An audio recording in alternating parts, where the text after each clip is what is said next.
నామంలో మీ అందరికి కూడా ప్రభు పేరిట వందనాలు తెలియపరుస్తున్నాం. దేవుడు మనకిచ్చి మనల్ని ప్రేమించి ఇచ్చిన ఈ యొక్క ఆరాధన క్రమంలో సామెతల గ్రంథము 19వ అధ్యాయము మరి 15 నుంచి చివరి వరకు చదువుకుని ఉన్నాం. మొదటి భాగంలో మనం నేర్చుకుని ఉన్నాం కదా, బుద్ధిహీనుడిగా ఉండకూడదు, యథార్థంగా మాట్లాడాలి, భార్య యొక్క విషయంలో చాలా జాగ్రత్తగా ఉండాలి, అది పరిశుద్ధమైన వివాహం అయితే అది తప్పకుండా శుభదిగా ఉంటుంది, అది విడిపోని ఆ వివాహ బంధంగా ఉంటుంది, మరి దుష్టుడికి అవకాశం ఇవ్వకూడదు అని చెప్పి మాటలు నేర్చుకున్నాం. ఇప్పుడు చదువుకున్న ఉత్తర ప్రత్యుత్తర భాగాల్లో నుంచి 21వ వచనం ఒకసారి చదువుకుందాం. 20 నుంచి చదువుకుందాం. నీవు ముందుకు జ్ఞానివగుటకై ఆలోచన విని ఉపదేశమును అంగీకరించుము. నరుని హృదయములో ఆలోచనలు అనేకములుగా పుట్టును, యెహోవా యొక్క తీర్మానమే స్థిరము. ప్రార్థన చేసుకుందాం. దయచేసి తలలు వంచండి, ప్రార్థనలు గురించండి. దేవుడు మనల్ని ప్రేమించి ఇచ్చిన యొక్క అమూల్యమైన మాటలు తెలుసుకోవడానికి మన మనసులు దేవుని వైపు తిప్పుదాం. ప్రేమానమ్మకము కలిగిన మా ప్రియమైన పరలోకపు తండ్రి యేసునాథా, మీ వందనాలు చెల్లిస్తున్నాం. కృప కలిగిన దయ కలిగిన నీ మాటలు నైనా మేము వింటున్నప్పుడు తండ్రి, మీరు మాకు నేర్పిస్తున్నప్పుడు భయముతో భక్తితో వాటిని గ్రహించుకోగలిగిన జ్ఞానము లేకపోతే నైనా ప్రభా, మా యొక్క భక్తి జీవితం నీలో కొనసాగే జీవితంగా లేకపోతే ఎలా తప్పిపోతామో అనే మాటలతో నైనా మీరు మమ్మల్ని హెచ్చరిస్తున్నారు తండ్రి. ప్రభా, నీ వాక్యం హెచ్చరిస్తున్నప్పుడు, ఖండిస్తున్నప్పుడు, బుద్ధి చెప్తున్నప్పుడు నైనా బుద్ధిహీనులమైన మేము దాన్ని నేర్చుకొని నైనా బుద్ధిమంతులుగా మార్చడానికి నీ ఇచ్చిన అమూల్యమైన మాటల ద్వారా కట్టపట్టడానికి సహాయమును దయచేయమని వేడుకుంటున్నాం. నా యొక్క నైనా ప్రభా, నీ సాధనమైన నైనా నీ బిడ్డనైనా నన్ను వాడుకోండి, సహాయమును మీ యొక్క ఆత్మ సహాయం అందించి బలపరచమని, ఈ సంఘంపై మీ కరుణా కటాక్షం ఉంచండి, ప్రాంగణాన్ని ఆధీనంలోకి మీ యొక్క ఆధీనంలోకి తీసుకోమని నాదు ఆశీర్వదమైన దేవా మిమ్మల్ని కోరుకుంటూ ప్రతిమలాడుకుంటూ యేసుక్రీస్తు వారి శ్రేష్టమైన నామంలో ఈ మనవులన్నీ అడిగి వేడుకొని పొందుకొని ఉన్నాం తండ్రి, ఆమేన్. ఇక్కడ మనం నేర్చుకున్నది ఏంటంటే, నీవు ముందుకు జ్ఞాని వగుటకై. ఇప్పుడు చాలా మంది అనుకుంటారు మేము జ్ఞానులుగానే ఉన్నాము కదా. ముందుకు జ్ఞాని ఒకటకే అంటే ముందుగా జ్ఞానవంతుడుగా ఉండాలన్నవాడు చాలా విషయాల్లో జాగ్రత్త పడతాడు. చాలా విషయాల్లో ఇది ఫర్దర్గా మనకు ఉపయోగపడుతుంది, ఇదైతే మనకు ఎంతో సహాయంగా ఉంటుందని తన వంటి విషయాల్లో, బట్టల విషయాల్లో, వేసుకునే నగల విషయాల్లో, మరి కూర్చుకునే ఆస్తుల విషయాల్లో జ్ఞానవంతుడుగా మరి ఆ నీలోక జ్ఞానంతో అన్ని సంపాదించుకొని విర్రవీగుతూ ఉండి చివరికి దేవునికి దూరం అయితే ఏ మాత్రం కూడా పరలోక రాజ్యంలో సంపాదించుకోలేదు. నీవు దేవునికి ఇవ్వాల్సిన సమయాన్ని దోచేసుకొని మరి దుష్ట హృదయంతో జీవించావనుకో, ఆ దేవుడు ఏం చేస్తూ ఉంటాడట, కను చూస్తూ ఉంటది, సమయం ఇస్తూ ఉంటది, సహనం కోసం దేవుడు పరీక్షిస్తూ ఉంటాడు, నీలో ఎప్పటికీ మార్పు వస్తుందా.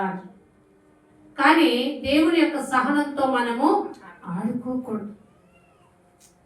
బుద్ధి కలుగుటకే మీకు చెప్తున్నాను అంటాడు, జ్ఞానము కలుగుటకే నేను ఈ మాటలు చెప్తున్నాను అంటాడు. ఇంకో చోట అంటాడు, సిగ్గు రావడానికి మీకు ఈ మాటలు చెప్తున్నాను అంటాడు. ఎందుకంటే ఇక్కడ చెప్తున్నాడు కదా, నీవు ముందుకి జ్ఞానవంతుడిగా ఇవ్వాలంటే, ప్రభువా నేను ముందుకి జ్ఞానవంతుడిగా ఎదగాలి అంటే నేను ఏం చేస్తే మరి నా యొక్క జీవితం బాగుపడుతుంది అని అనుకునే ఆలోచన కనుక నరుని హృదయంలో, మనుషులమైన మనవారిలో వస్తే నీవు ఇల్లు, కారు, నీకు కావలసిన అన్ని సమకూర్చుకుంటున్నావు, పరలోక రాజ్యానికి వెళ్ళాల్సిన విషయంలో తప్పిపోతున్నావు. అది స్వతంత్రించుకోవాలి అంటే నీవు ఇప్పుడే ముందుకి జ్ఞానవంతుడుగా బ్రతకాలి. ఆ జ్ఞానము అజ్ఞానులమైన మనకి దేవుడు తన యొక్క ధర్మశాస్త్రం గ్రంథం ద్వారా దేవుడు మనకేం చేస్తున్నాడు తెలుసా, వివరిస్తున్నాడు. ఎందుకంటే ముందుగా వచ్చే అపాయాన్ని తప్పించుకున్నట ఎవరికి సాధ్యం వస్తుంది?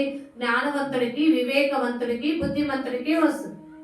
ముందుగా వచ్చే అపాయాన్ని దాచుకోవటానికి ఈ లోకపరమైన విషయాల్లో జాగ్రత్త తీసుకుంటున్న మనిషి తన యొక్క ఆత్మ విషయంలో, తన యొక్క జీవిత విషయంలో ఆలోచన లేక ఉండడం వల్ల దేవుడు చెప్తున్నాడు, నీవు ముందుకు జ్ఞాని అవ్వటానికే, ఆ జ్ఞానం నీలో ఉండడానికే.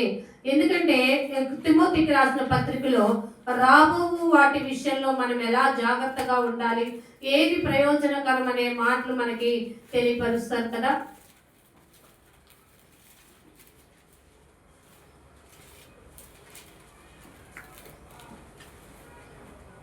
చూడండి, తిమోతికి రాసిన మొదటి పత్రిక 4వ విషయంలో 4వ అధ్యాయం 7వ వచనంలో, అపవిత్రములైన ముసలమ్మ ముచ్చట్లను విసర్జించి అపవిత్రమైన ముసలమ్మ ముచ్చటను విసర్జించి దేవుభక్తి విషయంలో నీవే సాధకము చేసుకో. అర్థమైందండి, దేవుని భక్తి విషయంలో ఎవరి భక్తి వాళ్ళం. దేవుని పట్ల భయము ఎవరిదాలతే ఉంటుంది. ఎందుకంటే ప్రతి ఒక్క మనిషి కూడా దేవుని భక్తి విషయంలో ఆ సాధకము చేసుకోవడం చాలా అవసరం. భక్తి లేక, భయం లేక జనులంట హద్దు మీరి ప్రవర్తిస్తున్నారట. ఒకళ్ళ మీద అధికారం చూపించవచ్చు, పెత్తనం చెలాయించుకోవచ్చు, కానీ దేవుడు మాత్రం కన్నెర్ర చేస్తే ఏమాత్రం కూడా దాన్ని ఏం చేసుకోలేని తెలుసా, సహించుకోగలిగిన శక్తి నరుల్లో లేదు. కానీ దేవుడు శాంతం చూపిస్తుంటే, ప్రేమ చూపిస్తుంటే, కృప చూపిస్తుంటే దానిని తట్టుకునే శక్తి కూడా మనిషికి లేదు. ఎందుకంటే దేవుని ప్రేమతో చెలగాటం అయిపోయింది మనుషులు. దేవుని జ్ఞానము కనుక ఉందనుకోండి, వాక్యం అనే జ్ఞానముతో ఎదుగుతున్నాం అనుకోండి, రక్షణ అనే పాల విషయంలో ఎదుగుతున్నాం అనుకో, ఆ వాక్యం నీకు ఎప్పటికప్పుడు మధురంగా ఉంటుంది. ఆ వాక్యం ఏం చేస్తుందో తెలుసా, ఎప్పటికప్పుడు నీ అపవిత్రమైన జీవితాన్ని, ఇదిగో ఇది కరెక్ట్ కాదు కదా, ఇది సరి చేసుకోవాలి కదా, ఇది దేవునికి అయిష్టమైన కార్యం కదా, నేను ముట్టుకోకూడదు, చేయకూడదే, చూడకూడదే, నా జీవితాన్ని ఈ లోకానికి అంకితం చేయకూడదే అనే అంకిత భావంతో దేవునికి భయపడి ఏం చేస్తుందో తెలుసా, పాపములకు దూరముగా పారిపోతాం. అది దేవుడిచ్చే జ్ఞానం. ఆ ఉపదేశాన్ని అంట మనం ఏం చేయాలో తెలుసా, ఆలకించాలి, జాగ్రత్తగా ఆలకించాలి. ఇక్కడ అదే అంటున్నాడు కదా, దేవభక్తి విషయంలో నిన్ను నీవు సాధకము చేసుకో. దానికంటే 4:5 చెప్తున్నాడంటే, దేవుని వాక్యం వల్ల, ప్రార్థన వల్ల మనం ఏం చేయబడతాం తెలుసా, మరి అందుకు సాధకం చేసుకోవాలి దేవుని వాక్యాన్ని. నేను అపవిత్రంగా ఉన్నాను, నా జ్ఞానం అజ్ఞానంగా ఉంది, వెర్రిహీనుడిగా ఉన్నాను, బుద్ధి లేని వాడిగా ఉన్నాను అంటే ఈ లోకంలో చాలా మంది కనిపిస్తుంది, ఏముందిలే. కానీ దేవుని ఎరిగిన వారికి, దేవుని వాక్యం ద్వారా ప్రేమించబడుతున్న వారికి అంటది, అమ్మో ఇప్పుడు తెలిసింది నాకు అసలు భయం అంటే ఏంటో, భక్తి అంటే ఏంటో, నన్ను నేను దేవుని వాక్యానికి ఎలా సాధకంగా వాడుకోవాలో, ఎలా నేను అభ్యాసం చేసుకోవాలో, ఎలా నన్ను దేవుని వాక్యం ద్వారా, ప్రార్థన ద్వారా నన్ను నేను పవిత్రపరచుకోవాలో. అలా పవిత్రపరచుకుంటే, అలా నువ్వు శుద్ధి చేసుకోవటానికి సాధకం చేసుకుంటూ ఉంటే ఆ జీవితం నిన్ను ఏం చేస్తుందంటే, 8వ వచనం చూద్దాం. శరీర సంబంధమైన సాధకము కొంచెం మట్టుకే ప్రయోజనకరమవును గాని. అవునండి, కొంచెము మట్టుకే ప్రయోజనకరము. తప్పకుండా చెప్పాడు. శరీర పరంగా మనం తినడానికి, వేసుకోవడానికి, నివసించడానికి, మరి ఇంకా కావలసిన అనారోగ్య పరిస్థితుల్లో కావలసిన వాటికి ధనం సమకూర్చుకోవడానికి పడిన ప్రయాస, అది కొంచెం మట్టుకే నీకు ప్రయోజనం. ఈ లోకంలో ఉన్నంత వరకు కొంచెం మట్టుకే ప్రయోజనకరం, కొంచెం మట్టుకే ఉపయోగపడుతుంది. కానీ అంటే దానికి ఇంకా చాలా ఉంది, దానికంటే ద బెటర్ ఉంది, దానికంటే ఇంకా ఎక్కువ ఉపయోగకరమైనది ఉంది. ఏంటి అంటే ఇక్కడ చెప్తున్నాడు చూడండి, దైవభక్తి ఇప్పటి జీవం విషయంలోను, రాబోవు జీవం విషయంలోను. అదండి, దేవుని పట్ల భక్తి ఇప్పుడు నిన్ను కాపాడుతుంది. రాబోయే ఆపద నుంచి, తెగుల నుంచి, అపాయం నుంచి, కీడు నుంచి, సమస్త దుర్నీతి నుండి, సమస్తమైన చెడ్డతనం నుంచి నిన్ను తప్పిస్తుంది. దేవుని స్తోత్రం చెప్తామా? దేవుని వాక్యం గొప్పదండి. ఈ లోకంలో జ్ఞానంతో మనము చెడు నుండి తప్పించుకోవడానికి ప్రయత్నం చేసిన తిరిగి దానిలో పడతాం. కానీ దేవుని యొక్క భక్తిలో మనం ఎదిగామనుకోండి, దేవుని వాక్యంతో మనల్ని మనం కట్టుకున్నామనుకోండి, ఆ తప్పు కాలు జారినని నేను అనుకునగా నా దేవుడు ఏం చేస్తాడో తెలుసా? నన్ను చెయ్యి పట్టుకొని లేపుతాడు. గొప్ప దేవుడు. అందుకే నా వాక్యం మన హృదయంలో ఉండాలి. అందుకే దేవుని పట్ల ఉన్న భయమే భక్తే పవిత్రుని చేస్తుంది. నువ్వేమో గొప్పవాడు అని చెప్పుకోవడం కాదు, వాళ్ళకంటే నేను గొప్ప, వీళ్ళకంటే గొప్ప అనుకోవడం కాదు. నువ్వు దేవుని వాక్యం ఉన్నావా, ఆ వాక్యము ఎందుకంటే బలమైనది, ఆ వాక్యం ఎప్పటికీ నిలిచి ఉండే, ఆ వాక్యము నీ హృదయం యొక్క తలంపుల్ని ఆలోచనల్ని శోధింప చేయగలిగిన రెండంచుల ఎటువంటి ఖడ్గము కంటే కూడా విలువైనది. ఇది ఎవరికి తెలుస్తుంది? దేవుని బిడ్డలకు తెలుస్తుంది. దేవుని వాక్యము నన్ను ఈ దుర్నీతి నుండి తప్పించగలదు. దేవుని వాక్యం నా స్వభావాన్ని మార్చగలదు. దేవుని వాక్యం నా యొక్క తలంపుల్ని మార్చగలదు.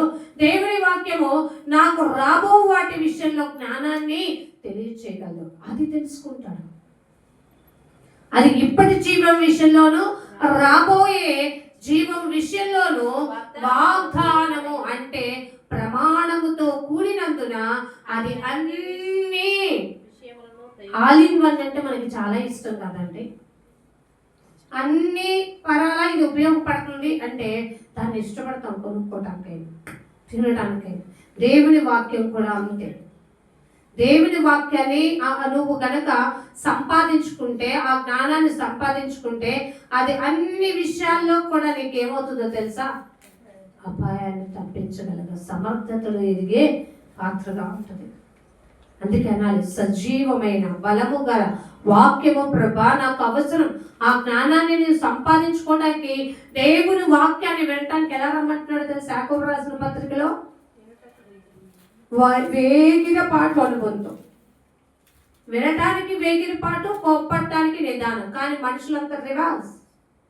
కోప్పడటానికి వేగిన పాటు ఉంటుంది, వినటానికి మాత్రం వెళ్ళొచ్చులే, వినొచ్చులే. ఆలోచించారండి?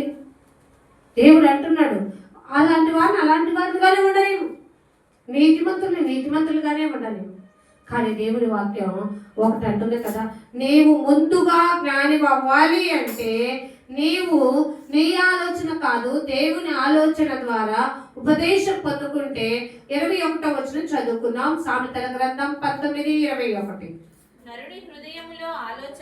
నరుడి యొక్క హృదయములో ఆలోచనలు అనేకములుగా పుట్టును, దేవుని యొక్క యెహోవా యొక్క తీర్మానమే. ఆలోచించారండి. నరుని అంటే మనమేనండి, ఎవరో కాదు. మన హృదయంలో అంట ఆలోచనలు అంటే ఎలా పడతాయి అంటండి?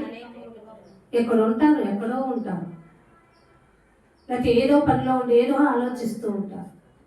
కానీ నీవు దేవుని ఆలోచన సభలో చేరితే గొప్పవాడు అవుతావు. దానికి జ్ఞానిగా బ్రతుకు. ప్రభా నీ ఆలోచన సభలో చేరాలంటే నేనేం చేయాలంటే, ఇందాకే చెప్పుకున్నాం, సాధకము చేయాలి. ఆ సాధకము ప్రార్థనలోను, వాక్యంలోను, అభ్యాస జ్ఞానంలో ఎదిగేదిగా ఉండాలి. అది నిన్ను కదిల్చేదిగా ఉండదు. అది నిన్ను ఎప్పటికప్పుడు ఏం చేస్తుందో తెలుసా?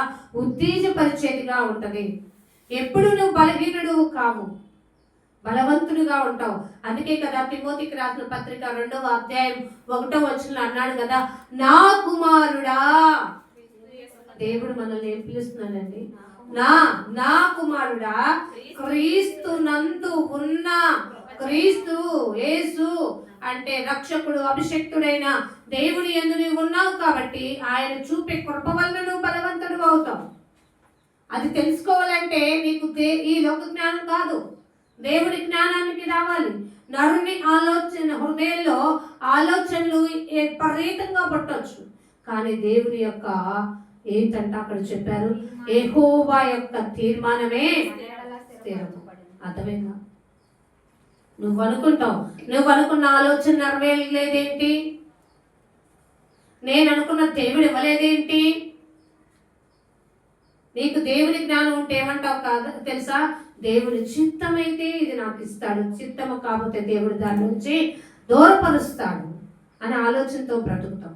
అంతేకాని దేవుని దగ్గరికి వెళ్ళి ప్రభువా నాకెందుకు నేను అడిగింది నువ్వు నాకు ఇవ్వలేదు, నా ఇష్టమైన నువ్వు ఎందుకు తీర్చలేవు అని అడవు.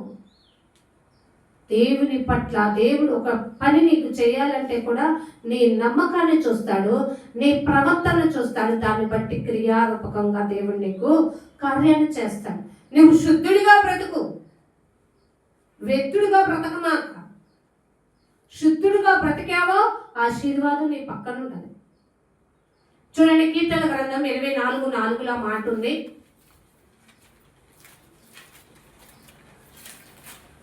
కీర్తన గ్రంథం 24 వ్యర్థమైన దాని యందు అర్థమైందని మనం దేని మీద పెట్టకూడదు.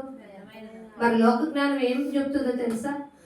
ఈ రోజు ప్రార్థనకి వెళ్ళిపోయేవాళ్ళేరా, కూర్చో, నీకు నీరసం వెళ్ళలేవు, అమ్మో నీకు ఎవరున్నారు, నువ్వే తోడు, ఎందుకు వదే. ఈ లోక జ్ఞానం నీకు అదే నేర్పుతుంది. ఎందుకంటే ఈ లోక జ్ఞానంలో నువ్వు దేనికి విలువ ఎక్కువ ఇస్తావు తెలుసా? నిష్ప్రయోజనమైపోయిన ఈ శరీరానికి ఇస్తావు. అదే దేవుని జ్ఞానం ఉంటే, లేదు ఆత్మ నన్ను జీవింపచేస్తుంది కాబట్టి ఈ శరీరం అనే తొడుగు నాకు ఆత్మకి కలిగి ఉన్నా, దీన్ని తీసుకెళ్ళి నేను ఎక్కడ కూర్చోబెట్టాలా? దేవుని సన్నిధిలో కూర్చోబెట్టాలి. దేవుని సన్నిధిలో కూర్చోబెట్టి దేవుని మాటలు వింటుంటే నా ఆలోచనలు సరైనవిగా ఉంటాయి.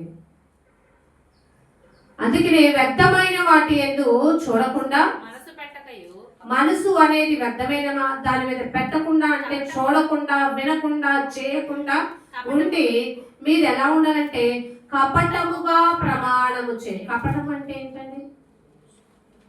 చాలా మంది మోసపూరితమైన ప్రమాణాలు చేసేస్తారు. ఎంత దౌర్భాగ్యం అయిపోయారంటే వాళ్ళు చేసే పనులకి ఏం వాడేసుకుంటారు తెలుసా? బైబిల్ మీద కొట్టి వెళ్తావుగా, నమ్ముతావుగా, దీని మీద. బుద్ధుడా, నీకు లోక జ్ఞానం ఉంటే అలాగే మాట్లాడతావు. దేవుని జ్ఞానం ఉంటే ఏమంటావో తెలుసా? దేవుడు ఏమన్నాడు? దేని మీదనూ మీరు ఒట్టు పెట్టుకొనవద్దు. అర్థమైందా?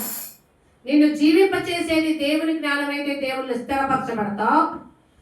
నువ్వు జీవింపచేసేది లోక జ్ఞానం అయితే దేవుడి నుండి దూరంగా పారిపోతావు.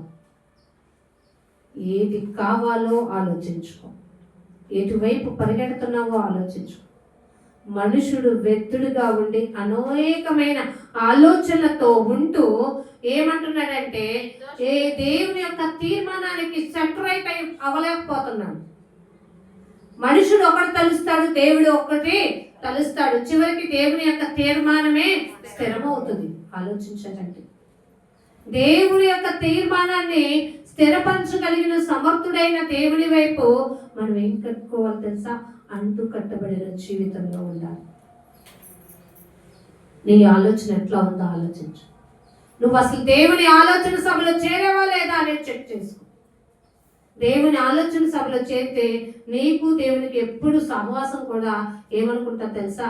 విడిచిపెట్టకూడని దేవుడు నాకు ఇచ్చిన భాగ్యం అనుకుంటాం. లేకపోతే లోక జ్ఞానంతో ఉన్నాం అనుకోండి, ఏంటి పద్దాకా ఆలోచించామంటే మూర్ఖుడిగా ఉండమాక దేవుని వైపు తిరుగు, దేవుని జ్ఞానంతో పెరుగు. అది నీకేం చేస్తుందో తెలుసా? ఆయన సన్నిధిలో గడిపితే చాలు, నేను సంతోషంతో ఉండగలను. అది ఏ నన్ను జీవింపచేస్తుంది, అది ఏ నన్ను ముందుకి నడిపించగలుగుతుంది అంటాం. చూడండి, ఇక్కడ అంటున్నాడు అదే మాట తర్వాత కింద ఉంటుంది. మనం ఎప్పుడూ కూడా దేవుని జ్ఞానంతో నిండుకున్న వారమైన మనం ఏముండాలంటే మన చేతులకి పాపం అంటించుకోకూడదు, మురికి అంటించుకోకూడదు, కల్మషం అంటించుకోకూడదు.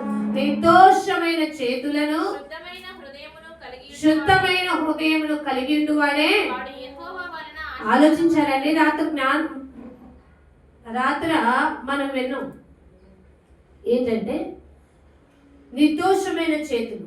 ఎవరిని చంపాలనుకుంటున్నాడట కదా? దావీదును సౌలు చంపాలనుకుంటూ ఒక గుహలోకి వెళ్ళిపోయి తాక్కున్నాడు. కానీ దేవుడు ఏం చేశాడట? ఆ సౌలుకి గాఢ నిద్ర ఇచ్చాడు. దావీదు వెళ్ళే టయానికి చక్కగా నిద్రలో ఉన్నాడు. కానీ దావీదు అతను చంపకుండా తన యొక్క మేనల్లుడితో ఏం చెప్తున్నాడు తెలుసా? అభిషేక్ ఏమంటున్నాడు? నిర్దోషిగా ఎందుకు నువ్వు పాపం అంటించుకుంటావు? యెహోవా జీవము తోడు, యెహోవా వానిని మొత్తును. అర్థమైందండి? తప్పకుండా నువ్వు గొప్పోళ్ళం అనుకోమాక. పురుషుడు చూసి స్త్రీని వ్యర్థురాలు అంటారు. స్త్రీ పురుషుడు చూసి వాడు వ్యర్థుడు అంటాడు. వాడి కంటిలో ఉన్న నలుసు వాడు ముందు తీసుకోవడానికి ప్రయత్నం చేయాలట దేవుడు చెప్తుంది. ఈ లోక జ్ఞానం ఏం నేర్పుతుందో తెలుసా? ఐఎమ్ ద రైట్, నేనే కరెక్ట్, నాకే తెలుసు అని నేర్పుతుంది. దేవుడి జ్ఞానం అయితే ఏం చెప్తుందో తెలుసా? నీకు తెలుసుకోవాల్సింది ఉందేమో. దేవుడు చిన్న పిల్లల ద్వారా కూడా మనకి ఏం చేస్తాడు తెలుసా? నేర్పిస్తాడు బుద్ధి. మన పరిశ్రమ ద్వారా నేర్పిస్తాడు, మన పరిస్థితుల ద్వారా బుద్ధి నేర్పుతాడు. అది నేర్చుకోవాలి మనం.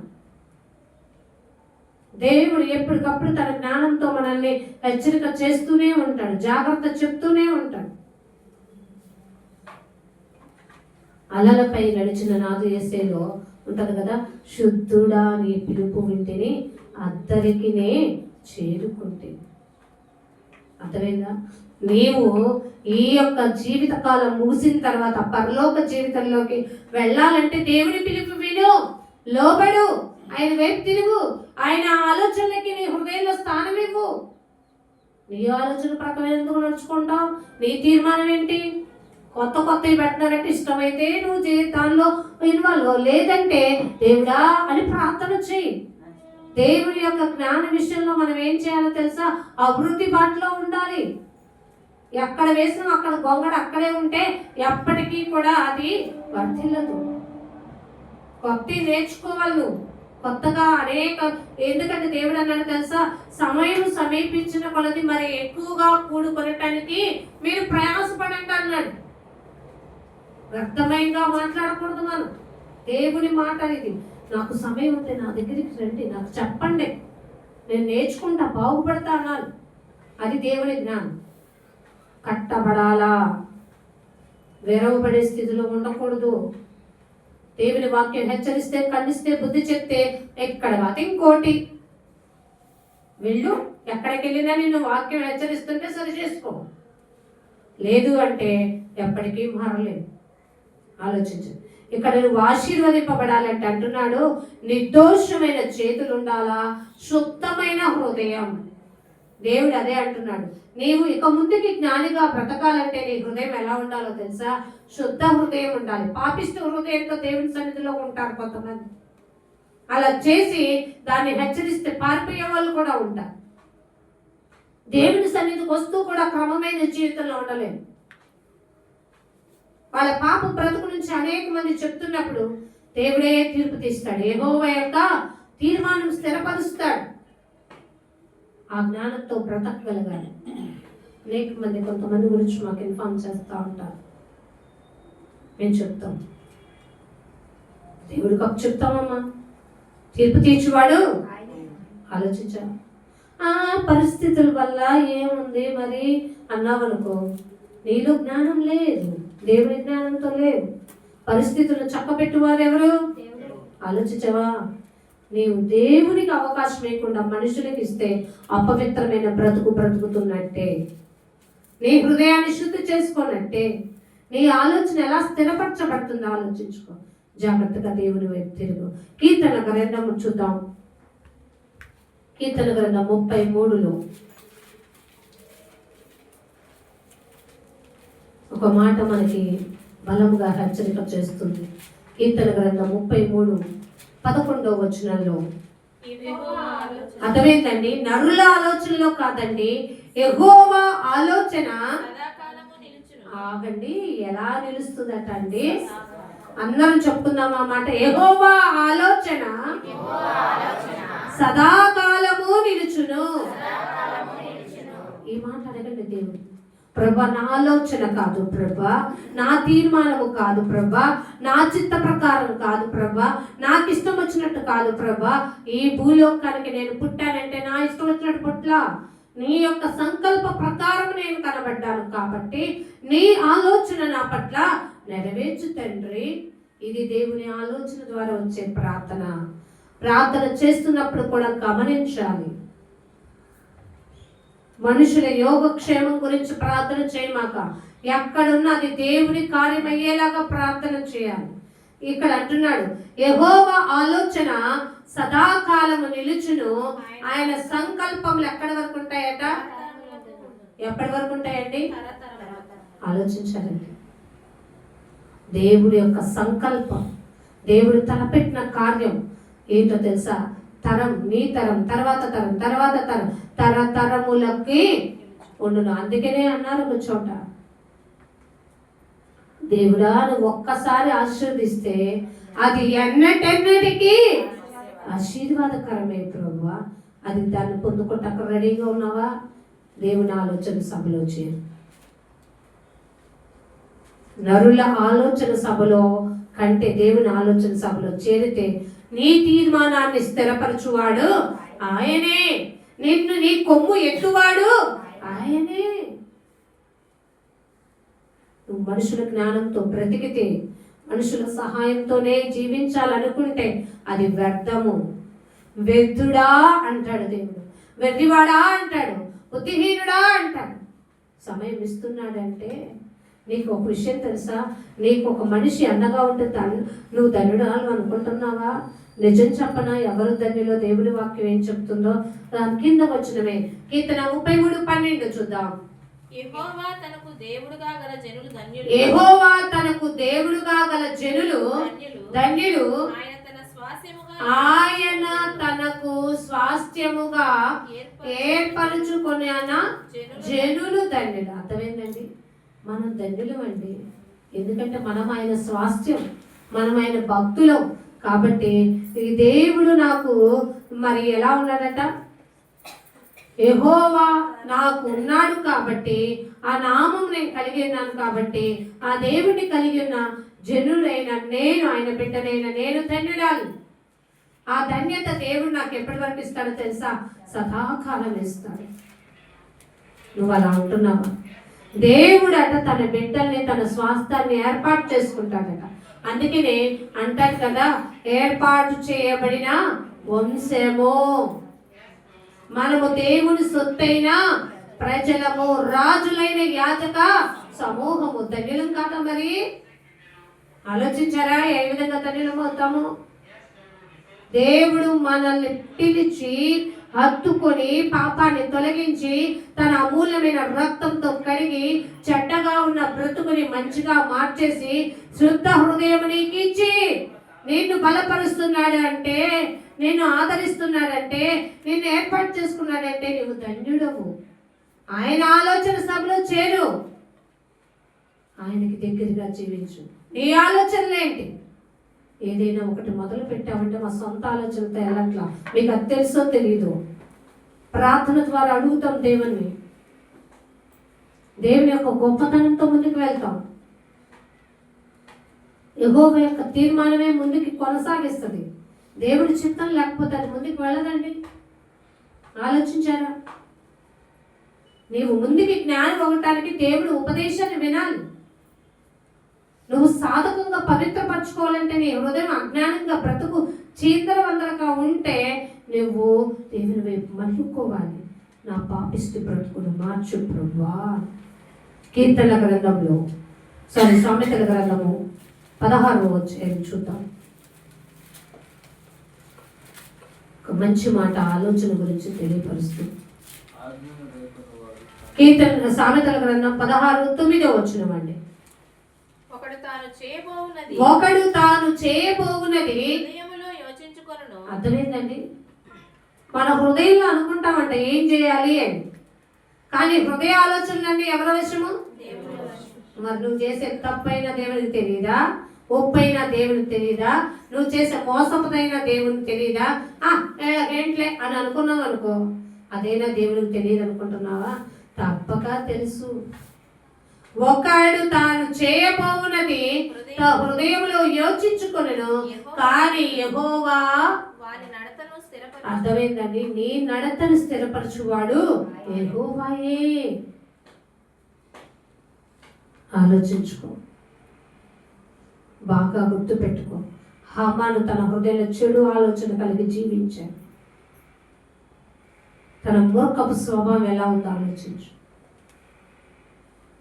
మన హృదయంలో ఎన్ని మూర్ఖపు ఆలోచనలు, అసలు 139లో అంటాడు కదా, నువ్వు కూర్చుంటుట నీవు లేచుట నాకు తెలుసు. నీ నోట్లో యెహోవా అనే మాట రాకముందే కూడా దేవునికి తెలుసు. అంటే మన ఆలోచన ఆయనకు తెలుసా లేదా? కొంతమంది అనుకుంటారు మనుషులకి ఏం తెలుసులే, నేను రహస్యంగా చేసే పాపాలు ఎవరికి తెలుసులే. కానీ దేవుని యొక్క ముఖకాంతిలో కనపడిపోతాయి రహస్య పాపాలన్నీ. ఎట్లా తప్పించుకుంటాం? మనుషుల నుంచి తప్పించుకోవచ్చేమో ఈ లోక జ్ఞానంతో, కానీ దేవుడి నుంచి నువ్వు ఏమాత్రం కూడా తప్పించుకోలేవు. ఆయన యొక్క తీర్మానము స్థిరపరుస్తాడు. ఆయన తీర్మానానికి నువ్వు ఉగ్రత పాత్రురాలు కాకముందే రక్షణ అనే పాత్రను చేపట్టుకున్న నీవు సరైన దారిలో నడు, సరైన మార్గం నడుచుకో, సరైన ఆలోచనలో ఉండు, సరైన హృదయం శుద్ధ హృదయంతో దేవుణ్ణి వెంటాడు. వీటిలో ఏది లేకపోయినా అపవిత్రురాలువే, అపవిత్రుడివే. చాలా మంది భార్యకు తెలియకుండా భర్త చేస్తాడు తప్పులు, మరి భర్తకు తెలియకుండా భార్య చేస్తూ ఉంటుంది, తల్లిదండ్రులకు తెలియకుండా పిల్లలు తప్పులు చేస్తూ ఉంటారు, పిల్లలకు తెలియకుండా తల్లిదండ్రులు చేస్తూ ఉంటారు. ఎవరు చూడట్లేదు అనుకుంటున్నారా? ప్రతి దేవుని కనుదృష్టి లోకమంతా ఉంటూ ప్రతి ఒక్క నరుని హృదయాన్నంట చూస్తుందంట. ఎక్కడ తప్పించుకుంటాం? మనుషులు ఎలా చేస్తారు తెలిసి లోక జ్ఞానంతో? తల్లిదండ్రులు తప్పు చేస్తే వాళ్ళకి శిక్ష, కానీ కట్టుకున్న భార్యలు తప్పు చేస్తే వాళ్ళకు శిక్ష, కన్న కుమారులు తప్పు చేస్తే శిక్ష. దేవుడు మన వల్ల పక్షపాతి మాత్రం కాడండి. సరైన జీవితంలో వెళ్ళమంటున్నాడు. నీ హృదయంలోని ఆలోచనలు దేవుని యొక్క ఆలోచన సభలో జరిగితే దేవుడు వాటిని శుద్ధమైనదిగా ఎంచుతాడు, తీర్మానాన్ని స్థిరపరుస్తాడు. జాగ్రత్తగా ఉంటావా? నీ మనసు లోకం వైపు ఎందుకు తిప్పుతావు? దేవుని వైపు తిప్పు. మనుషుల వైపు ఎందుకు తిప్పుతావు? దేవుని యొక్క పరిశుద్ధుల సహవాసంలో నువ్వు చేర్చబడు. దేవుని జ్ఞానంతో ఎదుగు. దేవుని యొక్క దృష్టిలో నువ్వు ఎదిగేదానిగా ఉండు. ఇక్కడ చెప్తున్నా చూడండి, అదే మరి దీనిలో సామెతల గ్రంథంలో 20వ అధ్యాయము చూడండి. సామెతల గ్రంథం 20వ అధ్యాయము 24వ వచనం. మన నడత, మన ఆలోచన, ఒకరి నడతలు అర్థమైందండి. నీ ఆలోచనలే యెహోవా వశము, నీ యొక్క నడతలు కూడా ఎవరి వశం? అర్థమైందా? యెహోవా వశము. తనకు సంభవింపబోనది అర్థమైందా? నాకు ఈ పరిస్థితి వస్తుందని నేను అనుకోలేదంటావు మనమే మాటలు, అవునా కాదు? మనకి తెలిసేది ఏం జరుగుతుందో మనకేం తెలుసు, కానీ మనకి ఏం జరగకపోతే ఆయన్ని నమ్ముకోకపోవటం వల్ల, ఆయన్ని వెంబడించుకోపోవటం వల్ల, ఆయన దేవుని యొక్క వాక్యంలో ప్రార్థనలో గడకపోవటం వల్ల మనకి ఏం సంభవింపబోతుందో దేవునికి తెలుసు. ఎందుకంటే మనం ఏ పాత్రలోకి వెళ్ళిపోతామట? ఉగ్రతా పాత్రలోకి వెళ్ళిపోతామంట. ఆలోచించావా? మనము ఈ ఉగ్రత అనే పాత్రలోకి వెళ్ళిపోతాం. అందుకని మన ఆలోచనలట దేవుని యొక్క ఆలోచన, మన నడతలు యెహోవా వశము, మన హృదయము కూడా ఆయన వశంలోనే ఉండిపోవాలి. అప్పుడు మనం బలపరచబడగలుగుతాం, అప్పుడు మనం దీవించబడతాం, అప్పుడు మనము దేవుని యొక్క జ్ఞానంతో ఎదుగుతూ ఫలిస్తూ దేవుని కొరకు మరి ఎలా ఉండగలుగుతామంటే మంచి వారిగా ఎదగలుగుతాం. అనుకుంటున్నావా? నిన్ను నువ్వు సాధకం చేసుకో, నిన్ను నువ్వు పవిత్రపరచుకో. రాబోయే ఉగ్రత నుండి ఎవడు నన్ను తప్పించగలరంటే దేవుడు అంటున్నాడు, నేను నిన్ను తప్పించగలను. ఆలోచించాలండి. యెషయా గ్రంథం చూద్దాం. యెషయా గ్రంథం 14వ అధ్యాయము, యెషయా గ్రంథం 14వ అధ్యాయం 24వ వచనం. దానికంటే ముందుగా 14వ వచనంలో చూద్దాం. 14 మేఘమండలము మీదకి ఎక్కుదును. మనుషులు అనుకుంటాడంట తన జ్ఞానంతో మేఘమండలం మీదకైనా ఎక్కేస్తాను.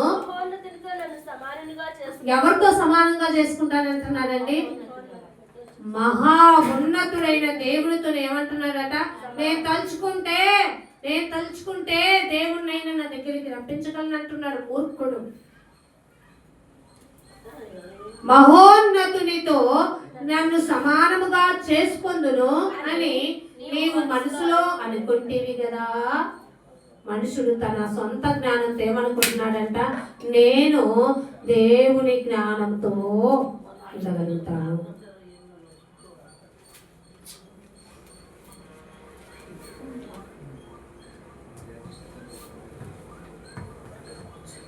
మహోన్నతుడా నీ కృపలో నేను నివసించుట. మహోన్నతుడా నీ కృపలో నేను నివసించుట.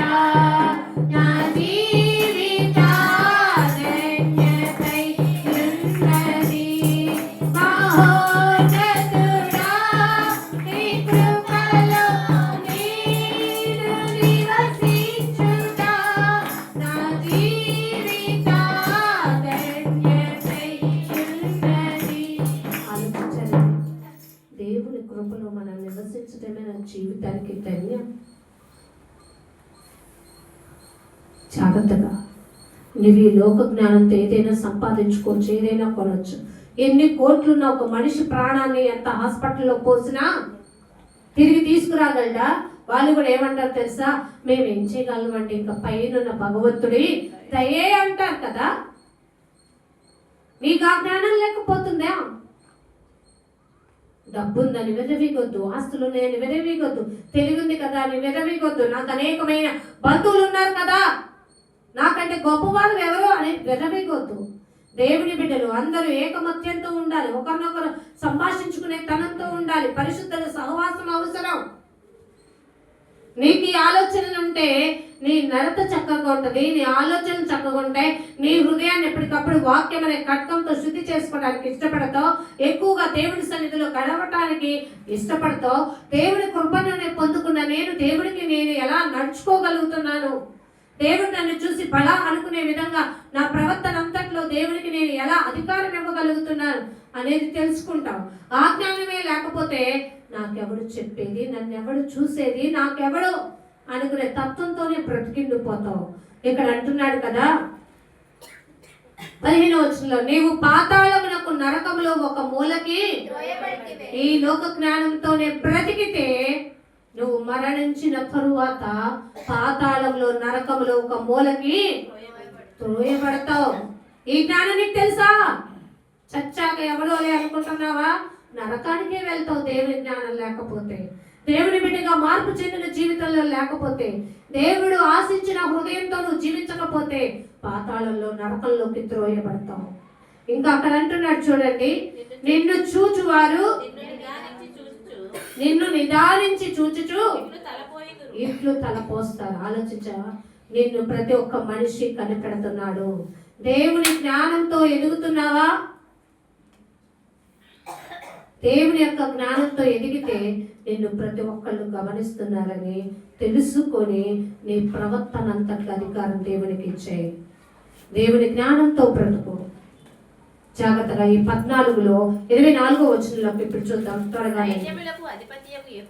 ఎవరు చెప్తున్నారటండి? సైన్యములకు అధిపతియగు యెహోవా ప్రమాణ పూర్వకముగా ఇలాగు సెలవిచ్చుచున్నాడు, నేను ఉద్దేశించినట్లు. అతనేందండి, నీ ఉద్దేశములు అవుతాయో లేదో నీకు తెలియదు, నువ్వు అనుకున్నది జరుగుతుందో లేదో నీకు తెలియదు, నువ్వు తలపెట్టిన కార్యంలో నువ్వు జయం పొందుతావో లేదో నీకు తెలియదు, నీవు అనుకున్న వారు నీకు సహాయం చేస్తారో లేదో నీకు తెలియదు, నీవు నమ్మిన డాక్టర్ నీకు తిరిగి స్వస్థతనిస్తాడో లేదో నీకు తెలియదు. ఇక్కడ అంటున్నాడు, కానీ దేవుడు అంటున్నాడు, నేను ఉద్దేశించినట్లు నిశ్చయముగా జరుగును. దేవుడు తలపెట్టిన కార్యమును ఆపగలిగిన సమర్థుడు ఎవడలే. ఆలోచించుకొని బ్రతకండి. అదే అంటున్నాడు, నేను యోచించినట్లు స్థిరపడను. మీరు యోచించినట్లు మీ నడకలు ఆలోచన స్థిరమవ్వవు. నా యొక్క మరి ఆలోచనే మీ పట్ల స్థిరపరుస్తాను. కానీ నాదుందో చూసారా? నేను దేవుడు చెప్తున్నాడు, యెహోవానైనా నేను సెలవిస్తే వాగ్దాన పరంగా చెప్తున్నాను, నీ పట్ల నేను ఒక ఆలోచన కలిగి ఉన్నాను, ఆలోచననే నీ పట్ల నేను స్థిరపరుస్తాను. ఎక్కడికి పారిపోతావు? దేవుడి నుంచి పారిపోతావా? అందుకే అడగాలి మన ప్రార్థనలు, ప్రభువా నీ చిత్తం నాకు తెలియపరచువా, నీ జ్ఞానంతో నన్ను నింపవా, నీ యొక్క ఆలోచనతో నన్ను నడిపించవా, నా నడకలు స్థిరపరచవా, నా హృదయంలో తలంపుల్ని సరిచేయవా ప్రభువా. అడుగు నీ బలహీనతలేంటో. అవి కాకుండా వ్యక్తుడిగా ఉండి విన్నానులే ఈరోజు ఆరాధన చేసి అందరి మధ్యలో ద బెస్ట్ అనిపించుకున్నాను వెళ్ళిపోయాను అనుకుంటే ఎవరికి లాభం? మూర్ఖ చిత్తులతో సహవాసము వ్యర్థం. అర్థమైందండి? దేవుడు సింహగర్జన నీకు వినపడట్లేదేమో, వాక్యం అనే ఆ మాట నీకు హృదయానికి గోచరము కావట్లేదేమో. ఎందుకో తెలుసా? మూర్ఖుడిగా ఉండిపోతున్నామేమో. ఇదే యెషయా గ్రంథంలో 46వ అధ్యాయంలో ఒక మాట ఉంది. యెషయా గ్రంథం 46. దేవుడు తను తాను ఎంత బాగా చెప్తూ ఇక్కడ మనకు ఉంటాడు చూడండి. 10వ వచనం. అర్థమైందండి? మన ఆలోచనలు నిలవు, కానీ దేవుని ఆలోచన ఏం చేస్తుందంట? నిలుచుననియు నా చిత్తమంతయు నెరవేర్చుకునేదనని దేవుడు చెప్తున్నాడండి. ఆలోచించండి. ఈ మాటలు చెప్పేది ఎవరో తెలుసా? భూమికి ఆకాశమునకును సృష్టికర్త అయిన దేవుడు చెప్తున్నాడు. యూదా సింహమైన ఆ దేవుడు చెప్తున్నాడు. రాజులకు రాజైన ప్రభువులకు ప్రభు అయిన దేవుడు చెప్తున్నాడు, నా ఆలోచన, నా నడత, నా చిత్తము నేను నెరవేర్చుకుంటాను. అందుకే మనం దేవుని యొక్క ఆలోచనలో చేరాలి. దావీదు గొర్రెల కాపరి, కానీ ఎప్పుడు దేవుని స్తుతిస్తూ అడవిలో బ్రతికాడు. కానీ దావీదుని ఏ స్థానంలో నుంచి ఏ స్థానంలోకి దేవుడు తీసుకెళ్ళాడు ఆలోచించారా? హృదయము జాగ్రత్త, ఆలోచనలు జాగ్రత్త, నీ నడక జాగ్రత్త. దేవుడు తీర్మానం చేయబోతున్నాడు. వాటిని బట్టి నువ్వు అలా సర్దిద్దుకోలేకపోతే, నువ్వు సరిగా యోచన చేయలేకపోతే, నువ్వు వాక్యము వినని విసుకొస్తుంది అనేక వాక్యానికి. కానీ దేవుడు ఏమంటాడు తెలుసా? అభ్యాసము చేయమని చెప్తున్నాడు. చూడండి, మనకి అపోస్తుల కార్యంలో 24వ అధ్యాయం. బైబుల్ తీసి చూస్తుంటేనే మనకు అది ఎక్కడుంది అని తెలుస్తుంది. తీయండి, ప్రతి ఒక్కరు బైబిల్ తీయండి. అపోస్తుల కార్యం 24వ అధ్యాయము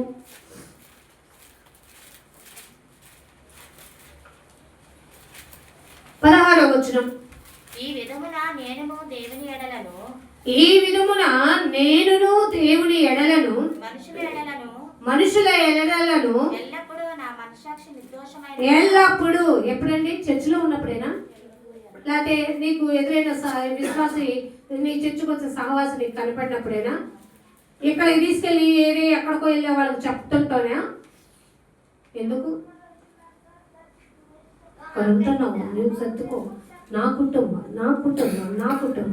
నా విశ్వాసం అంతే. వెళ్ళిపోయిన వారితో నీకెందుకు? బాగున్నావా? దేవుని జ్ఞానంతో వెతుకు, చాలు, అంతే. ఇక్కడ ఏమంటున్నాడు చూడండి. నేను ఎల్లప్పుడూ కూడా నా మనస్సాక్షి ఎలా ఉందట? నిర్దోషమైనదిగా ఉండునట్లు. ఎందుకు అభ్యాసం చేయాలి ప్రభా? ఇందాక కీర్తన 24:4 చదివాం కదా. నిర్దోషమైన చేతులను, శుద్ధమైన హృదయము, ఈ రెండు కలిగి ఉన్నవాడే దేవుడి చేత ఏం చేయబడతాడట?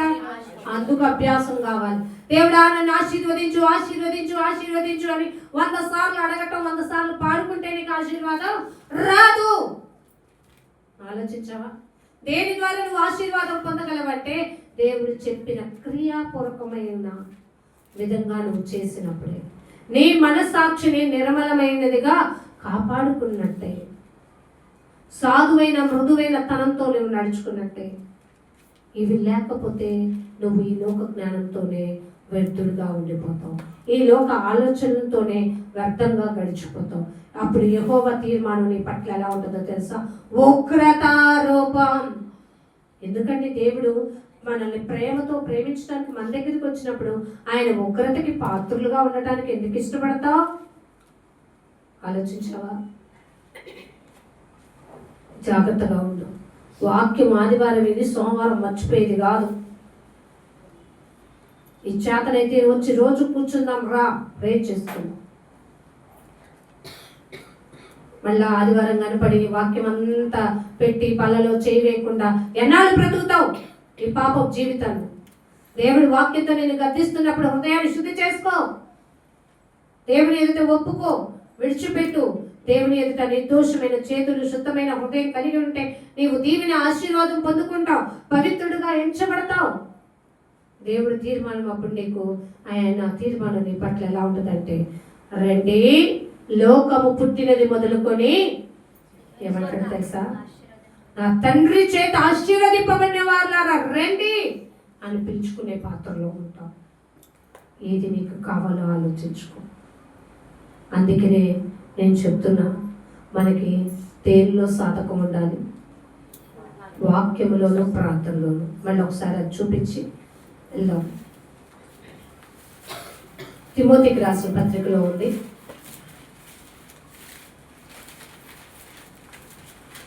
ఇందాక చదువుకున్నాం. తిమోతికి రాసిన మొదటి పత్రిక 4వ అధ్యాయము 5వ వచనం.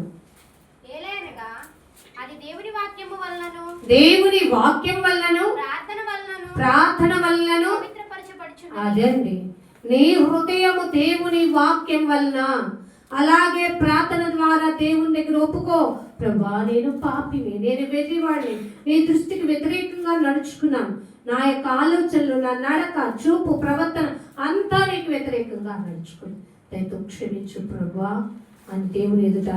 ఎవడూ నీతిమంతుడు కాదు, ఎవరునూ లేరు, కానీ దేవుని దగ్గరకు వచ్చి మనం కన్నీటితో ఆయన సన్నిధిలో ఒప్పుకున్నప్పుడు దేవుడట మనల్ని పవిత్రపరుస్తాడంటే.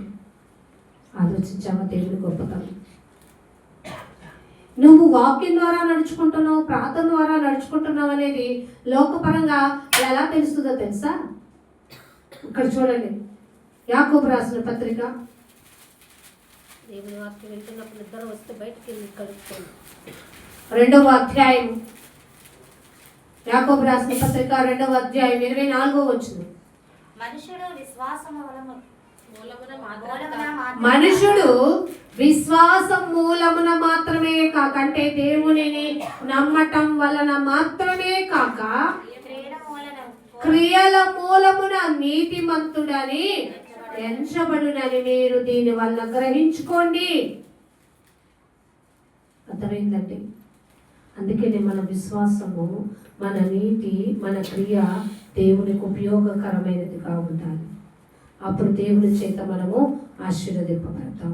కాబట్టి దేవుని యొక్క ఆలోచనలో చదవండి, దేవుని జ్ఞానంతో బతకండి. లాస్ట్ సామెతలు 19లో మనం చదువుకున్నాం కదా, అది చూసి చేసుకున్నాం. సామెతలు 19:20-21. నీవు ముందుకు జ్ఞాని వగుటకై ఆలోచన విని ఉపదేశం అంగీకరించుము. నరుని హృదయంలో ఆలోచనలు అనేకములుగా పుట్టును, యెహోవా యొక్క తీర్మానమే ఏమవుతుంది? స్థిరము. కాబట్టి దేవుని యొక్క తీర్మానము ఎలా స్థిరపరుస్తాడో చెప్పాను. మనం ఏది సాధకము చేసుకోవాలో చెప్పాను. మనం దేవుని ఆశీర్వాదం పొందుకోవాలంటే ఏది కలిగి జీవించాలో చెప్పాను. ఈ మూడింటి ద్వారా మీరు దేవుని యొక్క ఆలోచన సభలో చేరేవారుగా మిమ్మల్ని మీరు మలుచుకోండి. ప్రార్థన చేసుకుందాం, కళ్ళు మూసుకోండి.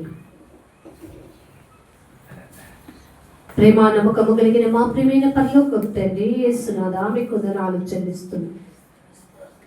ముందుకి జ్ఞానివై బ్రతుకు, నీకు ముందు జాగ్రత్త అవసరం అంటూ తెలియపరుస్తుంది. నీ ఆలోచన కరెక్ట్ కాదు, దేవుని ఆలోచన ద్వారా నీ నడక, నీ తలంపులు, నీ చూపు స్థిరపడినట్లుగా ఆయనకి నేను అప్పగించుకోవాలి మమ్మల్ని హెచ్చరిక చేశారు ప్రభు. మేము ప్రార్థనల ద్వారా నైనా, వాక్యముల ద్వారా నైనా మమ్మల్ని మేము పవిత్రపరచుకునేలాగా మా సాధకము ఈ శరీర సంబంధమైన దానికంటే ఆత్మీయ సంబంధమైన దానికోసం మేము ప్రయాసపడాలని. అప్పుడే నైనా మేము శుద్ధమైన హృదయం ఉంటాం. అప్పుడే నైనా ప్రభా నీ దగ్గర నుంచి మేము ఆశీర్వాదం పొందుకోగలుగుతాం. కాబట్టి వ్యక్తులుగా, నీ బిడ్డలుగా ఉంటూనే, ఎదుటివారు నన్ను చూస్తున్నారు అనుకుంటూనే తప్పులతో, అపవిత్రమైన జీవితంతో గడపకుండా నీకు భయపడిన జీవితంలో మేము నడుచుకోవటం మాకు నేర్పించారు తండ్రి. యెహోవా యందైన భయము పవిత్రమైనది. యెహోవా తమకు దేవుడుగా కలిగిన జనులు ధన్యులు. దేవుడు వారిని స్వాస్థ్యంగా ఎంచుకుంటున్నాడు. దేవుడు తమల్ని ఏర్పాటు చేసుకుని చేర్చుకున్న నరుడు ధన్యుడు అంటున్నాం. ఆ ధన్యత మాకు ఇచ్చాం. నీ కృపలో భాగ్యుల్ని చేశాం. నీ స్వాస్థ్యముగా మమ్మల్ని ఏర్పాటు చేసుకున్నందుకే మీకు కృతజ్ఞతలు చెల్లించుకుంటూ, నాదు ఆశ్రయదుర్గమైన దేవా, మీకే నైనా సమస్త మహిమ ఘనత ప్రభావాలు నైనా ప్రభ చెల్లించుకుంటూ మనవులన్నీ యేసునామం అడిగి వేడుకొని పొందుకుని ఉన్నాం తండ్రి. ఆమేన్. మీ అందరికీ వందనాలు. దేవుడు మిమ్మల్ని దీవించును గాక.